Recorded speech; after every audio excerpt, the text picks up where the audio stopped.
เจ้าสบายดีมาพบกับซองนิวสแกนเนอร์ตามเคยเนาะกับซองเสริมความรู้ทางด้านยุทโธปกรณ์ทางการทหารพร้อมทั้งเสนอหลากหลายข่าวสารรอบโลกสำหรับคลิปนี้ข้าพเจ้าได้ยินข่าวมาว่าทางไทยแมนสนใจเป็นอย่างสูงเนาะเกี่ยวกับการจัดหาเครื่องบินเติมน้ำมันเทิงอากาศฉะนั้นพวกเราจะมารับชมนำกันว่ามันมีหยังแน่ดีล่าสุดทางกองทัพอากาศไทยได้ประกาศความตั้งใจของตนในการกล้าเกียมเพื่อจัดหาเครื่องบินลำเลียงและเติมเชื้อเพลิงทางอากาศแบบ Airbus A330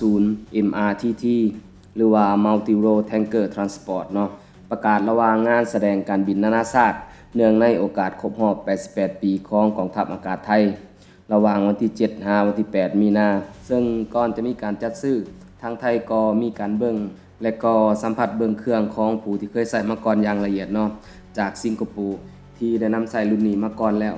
และผู้ผลิตบริษัท Airbus Europe ก็ได้แสดงและนำเสนอผลงานของตนให้คณะผู้บัญชาการทหารอากาศไทยได้รับฟัง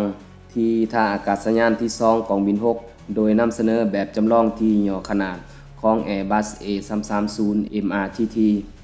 ซึ่งการจัดหาในครั้งนี้แม้นจัดหาภายใต้โครงการจัดหาเครื่องบินรับส่งบุคคลสำคัญเพื่อทดแทนเครื่องบินลำเลียงแบบ Airbus 340-500 การจัดหานี่แมนจะใส่งบประมาณอยู่ราวๆ 1.2 หมื่นล้านบาทหรือประมาณ$359 ล้านสหรัฐซึ่งจะเป็นงบประมาณของปี 2025-2028 พวกเรามาเบิ่งนำกันเนาะว่าเครื่องบินลำนี้มีสมรรถนะดีๆหยังแดข้อมูลจากทางการไทย A330 MRTT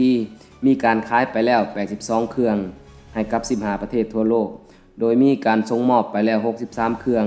ถือว่าเป็นเครื่องบินเติมเชื้อเพลิงทางอากาศที่ขายดีที่สุดเป็นห้องเพียงเครื่องบินเติมน้ำมันทางอากาศของสหรัฐเครื่องบินลำนี้บินตั้งแต่ระยะสั้นไปจนถึงระยะไกล 7,600 กิโลเมตรบรรทุกเชื้อเพลิงได้สูงสุด 111,000 กิโลกรัมสำหรับภารกิจเติมเชื้อเพลิงทางอากาศ A330 นี่สามารถใส่กับทั้งแบบบูมที่ใส่เติมเชื้อเพลิงให้กับ F16 โดยเติมจากลำตัวท้ายเครื่องเป็นท่อแบบคอบฮัม 805E มีอัตราการถ่ายเชื้อเพลิงสูงถึง 1,800 กิโลกรัมต่อนาทีหรือว่า600แกลลอนสหรัฐต่อนาทีและแบบฟักหรือว่าแบบตะกร้าเนาะเป็นแบบคอบแฮม 905E ใส่กับกริปเพนอัตราการระบายเชื้อเพลิงสูง 1,300 กิโลกรัมต่อนาทีหรือว่า420แกลลอนสหรัฐต่อนาทีตามการสำรวจของข้าพเจ้าเครื่องบินประเภทนี้โดยเฉพาะแมนเครื่องบินเติมน้ำมันของ Airbus แมนจะมีอายุประจำการอยู่ราวๆ 40-60 ปีบวกๆบางลำที่มีการอัปเกรดดีๆก็จะมีอายุกาย60 ปีไปเล็กน้อยซึ่งที่เป็นไฮไลท์ของคลิปนี้ก็คือการซื้อในครั้งนี้เปรียบเหมือนการยิงนัดเดียวที่สามารถได้นกถึง4ตัวเนาะก็คือ 1. สามารถใส่ลำเลียงขนส่งได้